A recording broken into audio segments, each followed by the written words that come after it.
Hi friends, welcome back to our channel SSA's Queens. It is a very special day for all the women because March 8th is a International Women's Day. First of all, a very happy Women's Day to all the women and the daughters. Maguva maguva lokaniki telusa ni viluva. ఈరోజు women's day సందర్భంగా నేను ఒక గ్రీటింగ్ కార్డ్ని తయారు చేశాను.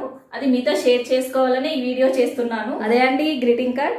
ఈ గ్రీటింగ్ కార్డ్ని నేను మహిళలందరికీ ఉమెన్స్ డే విషెస్ చెప్పాలని స్పెషల్గా ఈ వీడియోస్ చేశాను. ఇందులో అయితే హ్యాపీ ఉమెన్స్ డే అని రాశాను. నా ఈ గ్రీటింగ్ కార్డ్ ద్వారా మహిళలందరికీ గ్రీటింగ్స్ అందాయని అనుకుంటున్నాను. Once again A happy women's day for all the women and daughters. ఈ గ్రీటింగ్ని ఎలా తయారు చేయాలో కూడా ఇప్పుడు నేను మీకు చూపిస్తాను.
watching this video.